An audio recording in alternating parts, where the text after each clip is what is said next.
Shalom, Bapak, Ibu, dan saudara-saudara yang terkasih di dalam Tuhan. Kebenaran pada saat ini berjudul Menjadi Satu Roh. Alkitab berkata, jadikan semua bangsa muridku. Dan itu bukan hanya untuk mahasiswa sekolah tinggi teologi atau lulusan sekolah tinggi teologi, melainkan untuk setiap kita. Sebab setiap orang yang mengalami proses pendewasaan itu akan memengaruhi orang lain, akan menjadi berkat, akan menjadi alat dalam tangan Tuhan, mengubah orang lain. Tuhan memberikan mandat tersebut bukan untuk sekelompok orang saja, bukan untuk kawasan teolog saja, namun untuk semua orang. Tapi dunia ini sudah rusak, sehingga proses ini tidak berlangsung di dalam hidup banyak orang karena menyerah kepada keadaan dan dibawa iblis dalam proses pembinasaan. Materialisme dan materialistis merusak. Iblis sudah tahu dan melihat bahwa aniaya fisik membuat orang berhenti berbuat dosa, justru memurnikan iman Kristen. Namun, materialisme membuat orang Kristen menyembah kepada iblis, menyembah berhala. Dosa percabulan rohani membuat orang Kristen atau orang percaya tidak mengerti kebenaran. Kalau tidak mengerti kebenaran, tidak akan sampai pada proses kesempurnaan. Roma 8 ayat 28 mengatakan Allah turut bekerja dalam segala hal, mendatangkan kebaikan bagi orang yang mengasihi Dia. Mengasihi Allah itu wilayah kita, bukan wilayah Tuhan. Jadi kalau kita memberi diri diselamatkan, kita harus melepaskan diri dari percintaan dunia dan mengasihi Tuhan dengan segenap hati, segenap jiwa, segenap akal budi dan kekuatan. Allah tidak menggerakkan kita mencintai Dia, kita yang harus menggerakkan diri kita sendiri.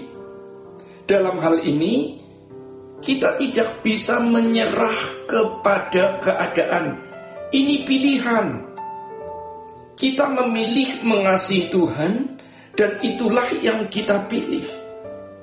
Betapa beruntungnya kalau sampai kita bisa jatuh cinta kepada Tuhan, sampai tidak bisa menarik cinta itu kembali.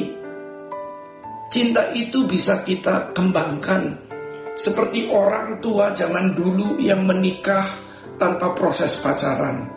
Namun ketika suaminya meninggal, sang istri ingin ikut dikubur. Bahkan di negara tertentu, kalau seorang pejabat tinggi meninggal, dia dikubur bersama istrinya yang masih hidup. Cinta itu bisa dikembangkan. Jadi kalau memberi diri diselamatkan, lepaskan diri kita dari ikatan percintaan dunia dan cintailah Tuhan dengan segenap hati, jiwa, akal budi, dan kekuatan. Saudara-saudara, kalau orang mengikatkan dirinya dengan perempuan cabul menjadi satu daging, satu gairah dengannya, tapi kalau kita mengikatkan diri dengan Allah menjadi satu roh. Jadi jika kita mau mengikatkan diri menjadi satu roh dengan Allah, gairah hidup kita harus diubah. Masalahnya, materialistis ini gairah yang sudah mengakar sejak kecil. Sehingga untuk melepaskannya kita mesti didetoks oleh kebenaran. Dan itu tergantung seberapa banyak kita menginvestasikan waktu, pikiran, dan tenaga kita untuk proses ini. Makanya kekristenan itu bukan sebagian dari hidup kita. Kalau kekristenan hanya menjadi bagian hidup, kita tidak sampai tujuan. Kekristenan itu seluruh hidup kita, segenap hidup kita. Kita tidak akan bisa digarap oleh Allah, karena Allah bekerja dalam segala hal mendatangkan kebaikan hanya bagi orang yang mengasihi Dia, yang memberi diri diselamatkan. Maka jangan menyerah kepada keadaan. Inilah yang harus kita lakukan, mengondisi hidup menjadi seorang yang bisa diselamatkan oleh Allah. Banyak orang bingung karena menyadari bahwa rohaninya tidak bertumbuh, masih duniawi dan tidak bisa berkembang. Yang pertama, jangan harapkan kita bisa berubah dalam sekejap. Tidak bisa. Perlu ketekunan dan proses panjang. Yang kedua, rubah rutinitas hidup.